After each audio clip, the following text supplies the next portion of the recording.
Bom, e agora estamos com Ney, aqui o dono da pousada Shangri-La, né? Assim o nome está bem pronunciado, Ney? Está bem pronunciado.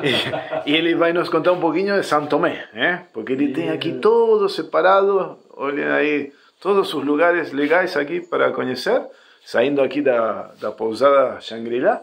Então o Ney vai nos contar algumas histórias também aqui de São Tomé, sim? Pode ser, Ney? Pode ser. Maravilha.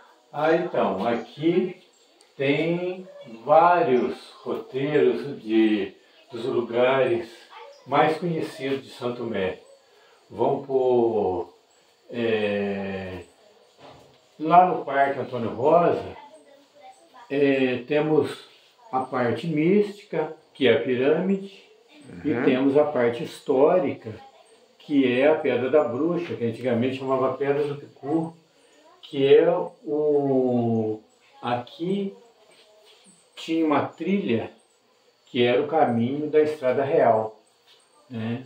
Uma trilha que foi criada para fazer um desvio das riquezas que antigamente passava só por Brusília, ia para Registro e depois para Paraty, que era a rota portuguesa das riquezas que vinham desde Diamantina, Ouro Preto, São João del Rei, entre outros pontos, seguia por esse caminho que passava por Cruzilha e ia para Registro.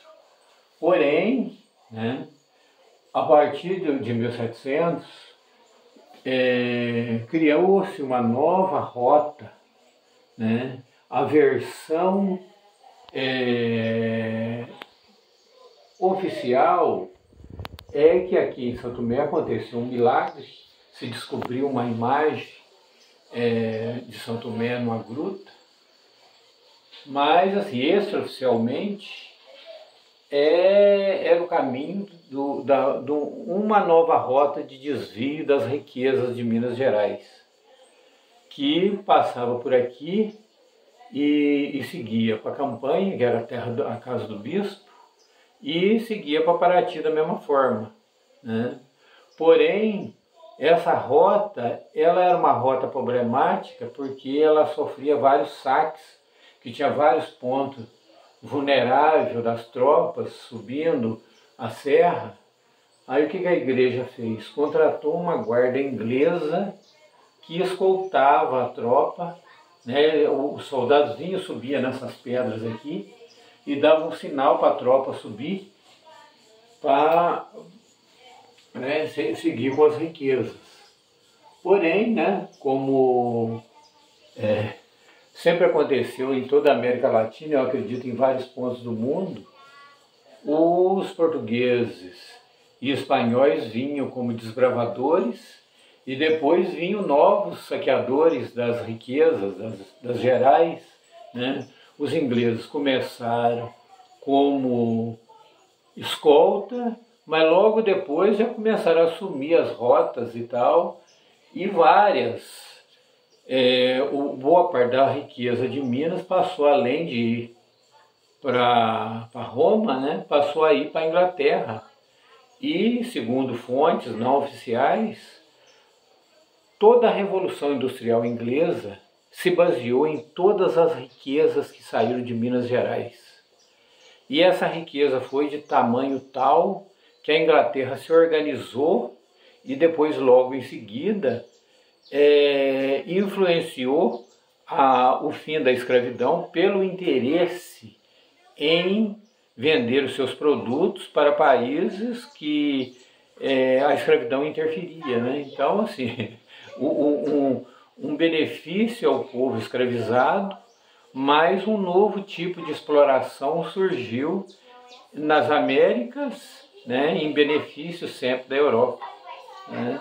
Então, o caminho, essa rota da Estrada Real, que vem lá desde Diamantina, faz todo um serpenteamento no estado de Minas inteiro, se afunilou aqui nesse ponto. Esse ponto, se algum dia essa história se tornar real, a história que é contada no mundo, ela é toda falsa, né? Na verdade, financiamos toda a Europa, todo esse poderio que existe do mundo conhecido como o mundo ocidental, ele foi financiado com as riquezas da América do Sul e principalmente do Brasil, que até hoje, né, somos colônia desses países e continuamos a financiar a nossa própria tragédia. Ney, e você me contou algo muito interessante da igreja, como de certa maneira eles negociaram com os ingleses e iam passando, tinham sua própria metodologia para levar as riquezas para a Europa. Pode contar essa história que achei muito interessante. As maneiras, né, de como as riquezas saíam. Porque tem uma fazenda lá em Cruzeiro que se chama Fazenda do Favacho. Lá era feita uma partilha das riquezas, né? E a parte que seguia para a igreja, eles usavam uma forma que era muito interessante. Todo mundo com respeito pelo santo, né? Eles faziam o santo, só que com o pau oco, enchia eles de riquezas e passavam por aqui, as pessoas imaginando, né?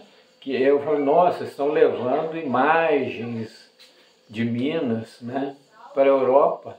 Estavam levando ouro. Ouro e diamante, né? As riquezas iam... E por que não se conta essa história, não? Da igreja? Porque eu fui para Ouro Preto, para Mariana, todas as igrejas, está tudo maravilhoso, mas nunca se conta essa parte, então, né? Esse papel que cumpriu a igreja. O poder, né? Na verdade, continua nas mesmas mãos, né? Muito se faz para apagar a história, né?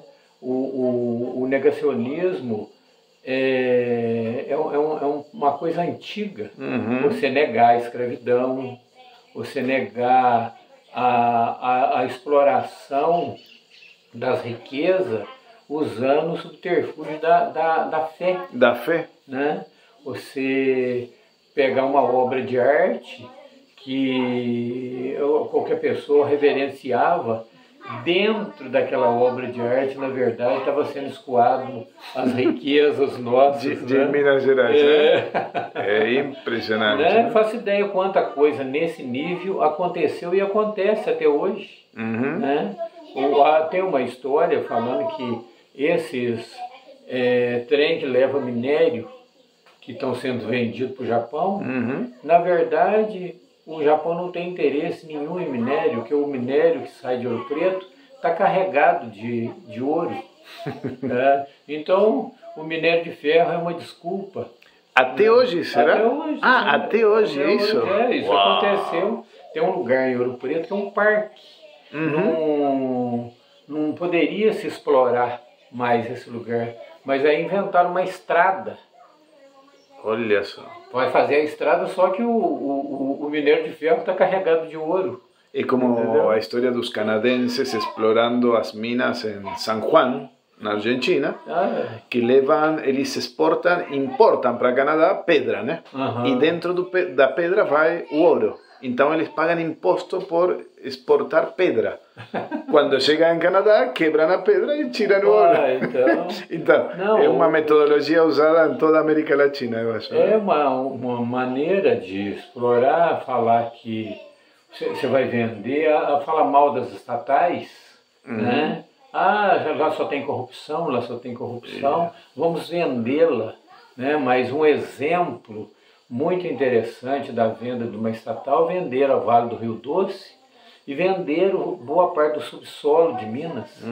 Você vai montar um garimpo aqui, dali a pouco chega uma pessoa, aqui é cadastrado na Vale do Rio Doce. Então assim, o subsolo mineiro foi vendido para quem? Né? Faço ideia quem são os donos, né, do subsolo mineiro agora. Uau! Bom, e essa parte da igreja, do papel da igreja, né, então, como cúmplice também desse saqueio de ouro, né, de Minas Gerais, que ninguém conta. Todos falam, maravilha, Aleijadinho, Ouro Preto, a arte da igreja, mas ninguém conta essa história, né? Essa montagem da beleza, essa montagem, do lugar, né? E tal, por trás era tudo um escoamento das nossas riquezas, né? Uma maquiagem. E né? Construída também com mão de obra escrava, né? Escrava. Todas essas igrejas de Ouro Preto, né? Toda essa estrutura do período imperial é baseada na escravidão. Na escravidão. Né? Eles negam agora a escravidão, mas o fim da monarquia é o fim da escravidão. Né? Exatamente. Porque eles não são nada, nunca foram nada sem a escravidão. Sem a escravidão, né? Então, esse é o fato mais importante para se falar de monarquia. Ela não consegue sobreviver porque eles só vivem em cima, não somente da exploração, né? Porque o fato de você explorar alguém no ponto de vista da monarquia não é o suficiente. Você tem que escravizar. Exatamente. Né? Isso é o pior, ponto né? mais forte ainda. Né? E eu acredito que todas as ditaduras que aconteceu na América do Sul, né? Na verdade, era um novo modelo de escravidão. Exatamente. Né? E está vigente ainda, né? Ney, e passando agora a São Tomé, desses lugares que você indica para gente, para conhecer? Um lugar encantador é Xangri-Lá. Xangri-Lá? Né? Lá tem uma inscrição rupestre. Na inscrição rupestre, você vem com o aparelho para medir o magnetismo, ele dá 8 pontos de magnetismo, enquanto diz que a maioria dos lugares do mundo é 1,5, 2, né? Um lugar que atrai muito pessoas que ligado assim, por exemplo, a Ordem Rosa Cruz, a maçonaria, os bandistas, holísticos, pessoas que têm ligação com questões energéticas gostam muito de ir lá. Está perto daqui, da pousada? 9 quilômetros, seguindo aqui para dentro. 9 quilômetros. E ali, a garganta, já era uma outra história completamente diferente. Né? Aqui nessa região vivia uma tribo indígena que ocupava toda essa região. E a garganta era um lugar sagrado deles. Lá... Cachoeira da Garganta. Da Garganta. Chamava né? Garganta do Diabo, mas agora o pessoal chama de Garganta. Né? Os meninos, quando ia se tornar homem, entrava lá e empilhava umas pedrinhas e mentalizava o crescimento. Viu que coisa interessante? Olha, que bonito, né? Enquanto na África, o chefe entrega uma lança para o menino, né, e fala assim, vai lá, mate um leão, né, você é homem. Aqui apilhavam Aqui, pedras. Eles entravam e mentalizavam o crescimento. Saía lá de dentro, sou um homem. É uma história maravilhosa. Bonita, né? E muito pouco comentada. Eu conheci um senhor, que era o proprietário, ele chegou a ver as pedras empilhadas pelos índios, intactas. Certo? Então, a pena que hoje, né, ninguém conta a história. Que índios eram esses, né? Aqui eram os cataguases. Cataguases. Foram todos exterminados. Todos exterminados, não sobrou nada. A rota que passou aqui em Santo Tomé diz que os índios interferiam com eles, então foram todos extintos. Por conta de aqui precisava se passar uma rota. Não ficaram nem descendentes. Nem descendentes. Não tem descendentes. Aqui. História, né? Então, assim... E que outro lugar aí? Que outro lugar você indica pra gente conhecer? A Cachoeira das Borboletas é um lugar encantador. Né? Era um dos pontos onde os índios viviam todos e tal. Para baixo tem o Poço dos Duendes. Agora, do outro lado da serra, tem essa rota aqui. Cachoeira Eubiose, Cachoeira do Flávio, todas essas? Isso, Antares, Véu de Noiva e tal. São uma sequência. Só Antares que é um galho da estrada, mas um lugar muito interessante de si. E aqui a parte do Sobradinho, que está mais longe, né? Mas é um lugar muito bonito, muito preservado, rico em cachoeiras e tal. Né? Aqui, por exemplo, a entrada da gruta e a saída da gruta. Você anda uns 100 metros debaixo da terra, um lugar encantador. Né? Isso é do outro lado do outro lado da serra. Aqui o Pico do Gavião, lá tem várias formações rochosas, entre elas o Gavião. Né? O Gavião, o curioso dele, que você pode andar de todos os lados dele, é gavião. Feito pelo vento, esculpido pelo vento. Impressionante, ou parecido, né? Não, muito. Impressionante. Então, assim, temos todos os tipos de turismo aqui. Você pode ter o turismo ecológico, né? A beleza desse lugar. Temos o turismo histórico, o turismo religioso. Né? Então, assim, tem várias razões de se vir a Santo Tomé.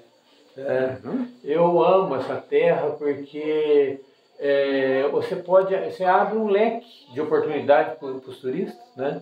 Eu gosto muito de história, então eu sempre estou pesquisando cada vez mais, garimpando as informações. As informações, porque é uma região, sabe, que você imagina, né, quantos anos de história, até eu acho que acredito que até anterior a 1700, né? Então quantos anos de detalhes, as famílias judaicas que vieram para essa região. Muitas famílias, então é rico em história. Você mora há quantos anos aqui, né? Faz 25 anos que eu moro aqui, mas eu sou de Cruzilha, né? Que está na rota. Sim. Entendeu? Mas 25 anos em São Tomé das Letras. Uau! Como se chama as pessoas que moram aqui, que moram em São Tomé? Então, teve um período que chamava Letrense. Letrenses? Depois passaram para santomenses. Santomenses. Tudo a ver com as inscrições rupestres que estão lá nessa gruta, onde falam que acharam a imagem de São Tomé. Né? Então são duas histórias. Duas histórias paralelas, ou simultâneas. Oficial é que houve um milagre. Descobriu-se uma imagem de santo e tal. Né? Eu até achava estranho essa história, porque São Tomé tem outra fama, não tem essa fama assim de só religiosa, de santo. Se você for ver, tem uma fama de pessoas inteligentes vindo para cá, então, alternativas. Né? Altos casarões foram construídos nesse período, e diz que tinha um partido político de extrema direita português, chamava Rosa de Cristo, que construiu esses casarões. Então era um lugar de muita barganha, né? As riquezas vinham, paravam no casarão e escoavam. Quantos negócios eram feitos nesse período, né? Então merece muito ser observada a questão. Eles são os forjadores, então, dessa história do santo, da aparição. Então. Por esse lado vem a história, né? Tinha que se justificar a razão, né, de uma rota no meio do nada. Você criar uma rota nova, criar uma cidade. Daí aparece um milagre. Um grande milagre aconteceu. Muito bom, né? Um milagre. Muito amarelo. Um milagre amarelo. Amarelo, né? Amarelo e brilhante. E brilhante, é verdade. Então, muitos se beneficiaram, né? E muitos sofreram com a questão por conta da escravidão, né? Porque as construções daqui todas feitas em pedra, né? Quem pôs a mão nessas pedras, né? Quando o chicote se assoviou em cima dessa serra aqui, para que a Europa se beneficiasse. Né? Até hoje, né? Até hoje. Até hoje. Essa dos japoneses eu não conhecia. Essa Uai, do trem japonês. Vou pesquisar isso. Novas explorações por aí. Você não é do Brasil, não? É? Não, eu sou argentino. Argentina. Ele tá gravando. É? Ah, que legal. Pois eu vou te gravar. Mas a cada lugar de Minas tem uma história, sabe? Em todas elas sempre teve a mão pesada europeia, né? Então... Mas também, então, eu acho que, pelo que eu falei com você, você indicaria vir para São Tomé das Letras, mas também para estudar a história, né? Não vir descerebradamente, só como fala essa fama, né? Só para o boêmio. Tem uma história maravilhosa aqui, né? Você vê que coisa interessante. São Tomé, desde 1700, tem relatos de aparições, sabe? Tem um descendente, eu conversei com um descendente dos casarões mais antigos aqui. Tem um antepassado dele que tem uma história falando de uma bola de fogo que aparecia aqui em São Tomé. Tá? Então, assim, o lado místico sempre teve presente. Sempre esteve, né? Independente do lado religioso, né? Isso. O lado místico é outra história aqui, né? Eles sempre teve a questão do avistamento, sabe? De uma bola de fogo que aparece em algum lugar. Os relatos mais recentes, as pessoas estão indo com um carro, por exemplo, e o carro para. Aí a pessoa fica meio perdida, quando sai, aí que eles veem as luzes. Quando as luzes vão embora, o carro liga e vai embora. Aí tem muitas histórias desse tipo. São muitos relatos em períodos diferentes da história. Tá? Então, tudo isso está recopilado em livros, imagina, né? Livros, no povo também, né? Tem um historiador que viveu aqui muitos anos, que é o Tatá, né? Que levantou várias histórias sobre OVNIs e situações, no mínimo, curiosas. Né? Aqui tem também a Ladeira do Amendoim, que é um lugar onde o carro anda sozinho, merece muito você ir lá.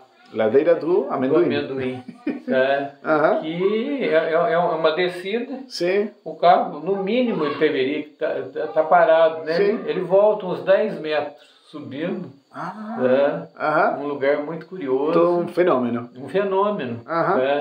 Que há quem diga que é uma ilusão ótica, mas você tem que ir lá para você ver. Para experimentar.